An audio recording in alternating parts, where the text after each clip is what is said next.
네, 오늘장 양시장이 다른 분위기를 나타내고 있습니다. 과연 어떤 전략이 필요할지 필생매매 최강 승부사 정종택 위원님과 이야기 나눠보시죠. 어서 오세요. 네, 안녕하세요. 네, 위원님 반갑습니다.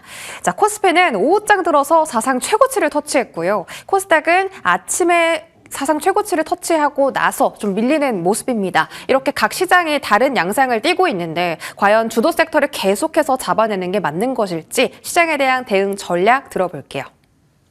네, 이제 코스피 같은 경우는 사실 반도체로 좀 대변이 좀 되고 있고요. 코스닥 같은 경우는 로봇과 바이오 쪽으로 좀 대변될 수 있다고 볼 수 있겠는데요. 우선은 코스피 쪽에 대한 시장의 흐름들을 좀 본다고 했을 때는 이제 하이닉스 쪽에서 좀 삼성전자와 대표적인 반도체 대형주 위주에서 차익 실험 좀 물량이 좀 출회되다 보니까 낙폭이 좀 있었는데 궁극적으로 반도체 업종에 대한 방향성은 위로 나타나고 있기 때문에 정배열도 충분히 좀 강하게 좀 유지되고 있고 상승에 대한 랠리도 추가적으로 좀 나올 수 있다는 측면에서는 코스피 지수 같은 경우는 단기간에 4,500포인트를 좀 바라볼 수 있는 부분들 아직 좀 여지가 있다는 부분에 좀 볼 수 있을 것 같고요. 물론 오늘 외국인과 기관의 좀 매도세 속에서 지수가 좀 약보합권의 흐름들을 이어지고 있지만 오늘까지 이제 올해 세 번째 거래일입니다. 저는 충분히 1월달 계속적으로 좀 지수가 상방으로 좀 흘러갈 거로 좀 보여지고 있고요. 바이오와 로봇 업종에 대해서 좀 코스닥을 위주로 좀 이야기 좀 드려보자고 한다면 사실 좀 이제 직전 고점을 좀 돌파하면서 52주 신고가를 가는 모습이긴 했지만 좀 상승폭을 좀 확대하지는 못하고 있습니다. 중요한 좀 이벤트를 앞두고 변동성이 좀 확대되고 있는 구간인데요. 아직까지 추세가 무너졌다거나 방향성이 달라졌다라는 부분들은 확인되지 않고 있기 때문에 우선은 좀 관망으로 좀 접근하다는 측면은 좀 이야기 좀 드리겠고요. 보유한 종목들도 앞으로의 어떤 이벤트라든지 모멘텀들을 좀 볼 필요가 있겠습니다.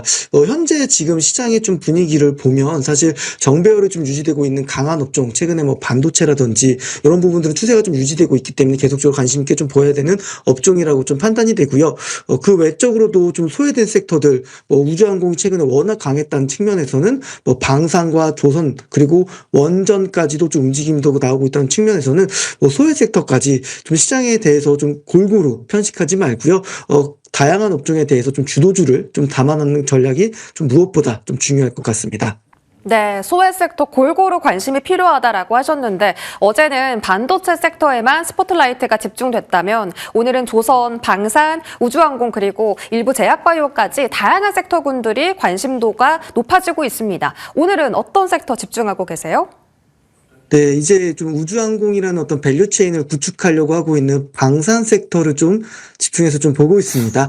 아무래도 베네수엘라양 지정학적 리스크가 좀 있기는 하기 때문에 유럽의 대표적인 방산주죠. 라인메탈이라는 기업의 주가 움직임도 굉장히 좀 좋았었고, 주가가 최근에 굉장히 좀 조정도 많이 받고 횡보도 많이 했다는 측면에서는 다시 한번 우리가 좀 방산 업종에 대한 관심을 좀 키울 필요가 좀 있고요. 물론 이제 모멘텀도 있겠죠. 새로운 국가 쪽에서 방산에 대한 어떤 제품들을 좀 판매한다는 측면들, 수주잔고도 충분히 좀 뒷받침되고 있는데, 지금 얘기 드리는 부분이 좀 중요한 좀 이벤트지 않을까라고 보고 있어요. 물론 방산 관련된 기업들, 우주항공 레이다라든지 하나시스템, LRG 넥스원, 방산 기업들이기는 하지만 우주항공에 대한 어떤 밸류체인도 차곡차곡 좀 구축하고 있다는 측면에 좀 주목해 볼 필요 있고요. 하나 에어로스페이스도 사실 세트렉 아이라는 기업을 인수함으로써 어떤 우주항공에 대한 밸류체인을 가져가고 있다는 측면을 좀 볼 필요가 있겠습니다.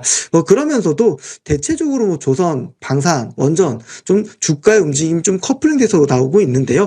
이제 좀 LNG 쪽에 대한 관심도도 좀 필요할 것 같습니다. 미국에서 나오는 LNG 터미널에 대해서 FID 최종 투자 결정들이 지속적으로 승인되고 있다는 측면에서는 그와 관련된 밸류체인 기업들, 대표적으로 피팅 밸브 기업들도 있을 수 있고요. 그리고 LNG를 좀 나르기 위해서 배에 좀 들어가는 본행제 관련된 기업들도 좀 해당되는 부분들도 있다고 좀 보고 있습니다. 오늘 HD 현대중공업이 좋은 주가 움직임이 나온다는 측면에서는 앞으로는 마스가에 대한 모멘텀도 좀 있고요. 그리고 노후화된 어떤 스팀 터빈에 대한 어떤 선박들도 교체 수요가 좀 강하다는 측면에서는 이런 부분들이 어떤 중요한 이벤트로서 하방을 좀 경직시키고 좀 하방 안정화를 좀 만들면서 주가도 좀 상방으로 끌고 나가지 않을까. 그래서 오늘은 좀 방산 쪽에 대해서 좀 집중해서 보고 있다고 이야기 드리겠습니다. 네, 방산 섹터 언급해 주셨는데 다시 한번 방산 3대장과 함께 다른 부품주까지도 집중받을 수 있는지 저희 잠시 뒤에 알아보도록 하겠습니다.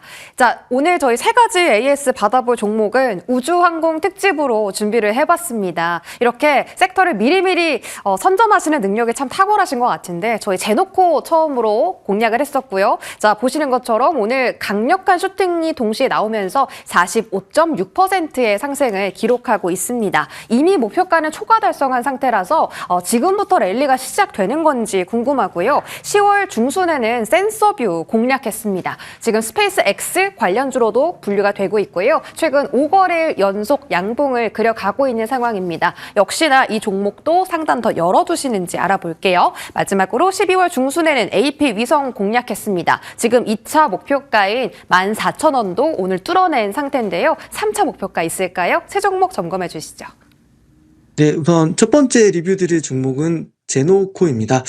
일전에 제가 처음 접근했던 방향성은 드론이라는 포인트가 좀 있었는데, 최근에 좀 주가가 좀 끌어올려주는 모멘텀은 역시나 한국 항공우주의 좀 계열사로서 편입이 되다 보니까 그런 모멘트도 좀 받으면서 제노코가 오늘 좀 강하게 좀 움직임들이 좀 나왔습니다. 기술적으로 보자면 궁극적으로 그러한 모멘텀들이 만들어졌던 지난 12월 연말쯤에서 거래대금 좀 유의미하게 좀 들어왔었고요. 결국 그런 모멘텀들이 좀 계속 강하고 실체가 좀 있는 종목으로서 충분히 앞으로의 좀 기대감도 큰 종목군이라고 좀 볼 수 있을 것 같습니다. 최근에 이제 우주항공 쪽과 관련된 기업들이 대체적으로 좀 강하게 좀 나왔기 때문에 이제 우선 1차적인 좀 상승파동 국면은 조금 마무리된 국면이지 않을까라고 보고 있습니다. 그래서 한 22,000원 정도 부근에 좀 들어오면 좀 매수하는 관점 유효하다고 좀 보이고요.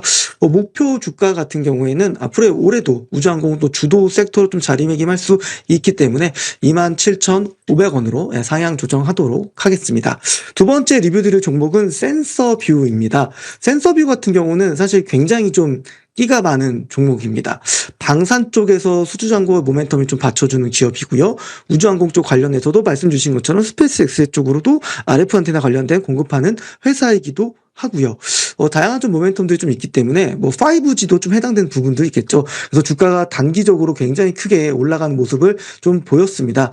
마찬가지로 좀 우선은 강했다는 측면에서는 조정 관점에서 11,700원 정도 좀 눌러주면은 매수 관점 충분히 좀 가능할 것 같고요. 앞으로 우주항공이 됐던 방산이 됐던 아니면 통신장비 쪽에 5G가 됐던 모멘텀들은 좀 많이 있습니다. 동사 같은 경우에도 좀 눌러줄 때 매수하는 관점 유효하고 목표 주가도 2,200원까지 좀 상향 조정하도록 하겠습니다. 그리고 이제 마지막으로는 AP 위성 좀 이야기 좀 드릴 텐데, 올해 좀 수주잔고도 굉장히 좀 탄탄해질 걸로 보이고요. 지난번에 좀 얘기드렸던 천량 관련된 부분들, 사업에 대한 본격화가 좀 나올 수 있는 부분들이 있습니다. 충분히 지금 장기평선을 돌파해가지고 상승한 폭이 상대적으로 좀 덜하다는 측면에서는 추가 상승에 대한 부분들도 충분히 좀 기대해 볼 수 있다라고 얘기 드릴 수 있고요. AP 위성 같은 경우도 목표 주가를 17,500원까지 상향 조정하도록 하겠습니다.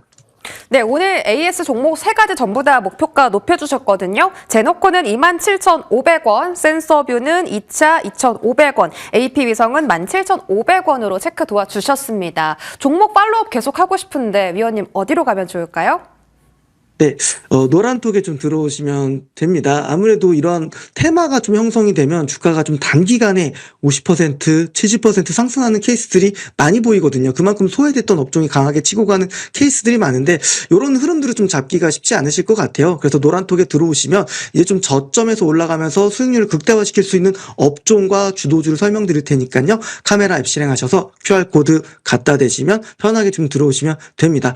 주도 업종, 주도주 잘 잡고 있으니까 그런 것도 자주 소개해 드리도록 하겠습니다. 네, 주도 업종을 오를 때 따라가는 것이 아니라 오르기 전에 미리 저점 매수에 탁월하신 우리 정종택 위원님입니다. 방송 외에도 함께해 주시기 바라겠고요. 오늘은 방산 섹터 골라주셨습니다. 오늘의 공략주 어떤 종목일까요? 네, 오늘 공략주는 삼양컴텍입니다.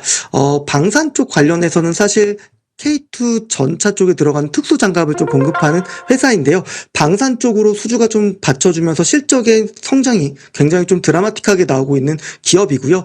아까도 얘기 드렸던 방산 쪽에서 지금 우주항공 모멘텀이 좀 붙을 수 있다는 측면에서는 뭐 우주항공 관련된 복합 소재 관련된까지 공급하는 포트폴리오를 좀 다각하고 있다는 측면들, 그리고 동사의 주요 매출처가 현대로템과 한국항공우주, 하나에어로스페이스까지, 그래서 방산과 우주항공에 좀 더블 모멘텀을 붙을 수 있지 않은 측면에서 오늘 사면 컴택을 좀 준비를 했습니다. 기술적으로도 차트의 흐름을 보시면 장기간 동안의 어떤 우하향 추세를 좀 끊어냈고요. 그리고 보호해수 물량이 나와서 터지면서 좀 급락이 나왔던 부분들까지 주가를 좀 메꿔냈습니다. 지금부터는 61평선을 좀 돌파하면서 우상향 흐름들 좀 이어질 수 있는 종목군이니까요. 관심 있게 좀 보시고요. 가격 전략 얘기 드리면 목표가는 11,500원이고요. 손절가는 12,000원 잡아보도록 하겠습니다.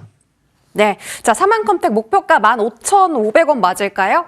네, 맞습니다. 15,500원입니다. 네, 목표가는 15,500원, 손절 라인은 12,000원 제시해 드리겠습니다. 정종택 위원님과 함께 하셨습니다. 고맙습니다. 감사합니다.